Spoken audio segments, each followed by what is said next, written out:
Hey, everybody. This month for book club, we are reading A Well-Trained Wife, My Escape from the Christian Patriarchy by Tia Levings. Attached here, we have signed hard copies of her book, which also come with cool, like water bottle sticker. And she's coming to book club next Wednesday at 6:30 EST. You can sign up for the individual one or for to join book club all the time is a Matreon subscription. Some families were doing rapture drills to scare their kids to Jesus. This is when she's about 10 years old, and her family's getting deep into the evangelical stuff. I didn't want my parents to find out and think an empty house was a good idea. I didn't want to ever be left alone, ever. And sometimes I cried like a baby and begged not to go anywhere. Mom said, Tia, you're too big to be acting like this. You're a young woman now. Get up and get ready for church. I decided fear and power were friends. My church had an 11 block in the city kind of power. 11 blocks in the city kind of power. We had the biggest money and oldest families in Jacksonville sort of power. We had TV power. That many powerful people had to be right. So I decided in my head to agree with them. Belief is a choice. Feelings lie. I could choose my way to Jesus. I prayed the sinner's prayer at every altar call, car ride, and any time I thought I might die. Repetition didn't help my stomach, but it helped me in my head. Prayer convinced me this was my doctrine, too. Sometimes God gives you a chance to go your own way and see what happens. It's called free will, a test to see what you will choose. My free will was named Marcy. Marcy's parents sent her to Grace when they caught her having sex. No one would talk to a promiscuous rebel who meant trouble, so I decided to be her friend. With Marcy, my second year at Grace was better than the first. Marcy wasn't afraid of hell, the rapture, or anything else, and she lived within walking distance of my new house. Marcy liked boys, and since she was tall with bouncing boobs but walked with confident power, boys liked her too. We listened to Debbie Gibson and that band I don't mention records in her bedroom. Tell Me Sweet Little Lies, or made mixtapes from the radio. Often we'd sneak up to the mall and bum quarters off old men who were waiting for their wives to finish shopping. Excuse me, sir, do you have a spare quarter so I can call my mom? After a few of them, we'd have enough quarters to buy a bag of candy. Even when we hit the same men twice, the old men seemed to enjoy turning their quarters over to Marcy and her tight purple t shirts with the low necklines. It's the power of our pretty boobs, Tia, she said. But you need to wear something other than that old Garfield t-shirt. I liked hiding under my baggy clothes, and Marcy was patient with me. She didn't seem to mind I was a hideous iguana with broken teeth and zits. You're funny, Tia, and laughed at my jokes. With Marcy, I could be sarcastic and bold. I used dirty words fluently. She lists a whole bunch. And walked tall to her house.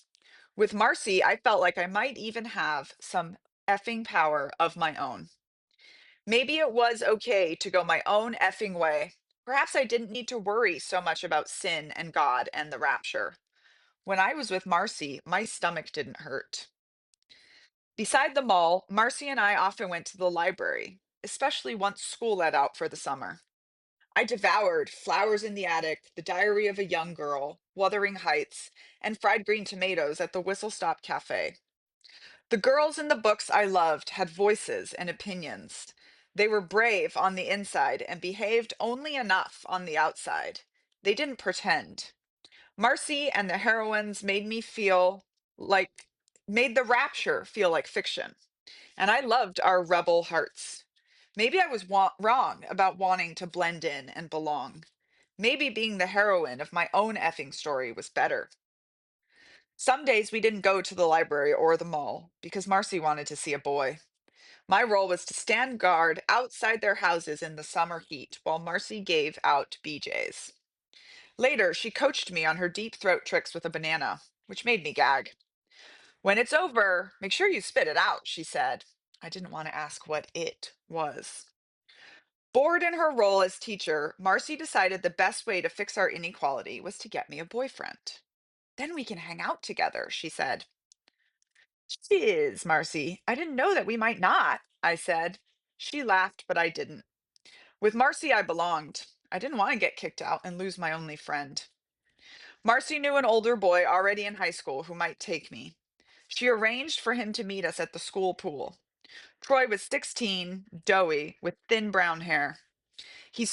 When he saw me in my pink and black swimsuit, he crossed his arms with his hands in his armpits and said, "I like your boobs." He told Marcy I was okay. Excited I'd passed his inspection, she planned the next step. It felt good to be wanted by a mysterious stranger, and I giggled with nervous excitement. The big event of my first boyfriend was happening right now. This would be how my romantic life began. Troy might be the man God wanted me to marry. Sorry, God, for so much cussing.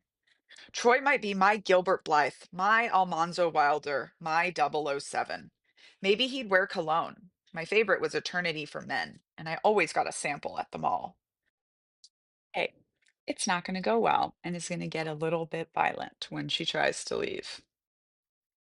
On the humiliating bike ride home, the torn white blouse streamed behind me like a flag of surrender. This was the danger of adolescence. This was how teenagers went wrong instead of right. This was what I did with my free will. I sent myself to hell. I took a shower that washed off the blood, sweat, and spit, feeling dirty enough inside to shave off my skin. Afterward, I sat on the floor in my room and inventoried my wicked heart. Profanity, reading dark books, telling lies, the feel of a boy's hands on my body, letting the dog destroy Monica's shirt, throwing the shirt away, using the power of pretty boobs to do bad things like steal from old men, letting me put my body in danger, not being careful with what boys want. I apologized to God and promised to pray without ceasing. I'd stop complaining about church. I'd be the very best Christian my parents had ever seen. This time, I took a domino away. When Marcy called, I told Mom I couldn't come to the phone. And a week later, I told Marcy I couldn't come over anymore because I belonged to Jesus. Some friend you are, she seethed before slamming down the receiver. My parents said they were taking me out of private school to fix my teeth and send me to summer camp. I thanked God for his faithfulness. I saw how fearing the Lord was a good thing that paid off with earthly blessing and eternal security. Obedience would make me and everyone else happy, and I'd never have to worry about boys like Troy or hell ever again. Check out Well Trained Wife by Tia Levings. It is also on audio. She had the same director as I had for Uncultured, who's a Grammy or Emmy winning director. Uh, so there you have it.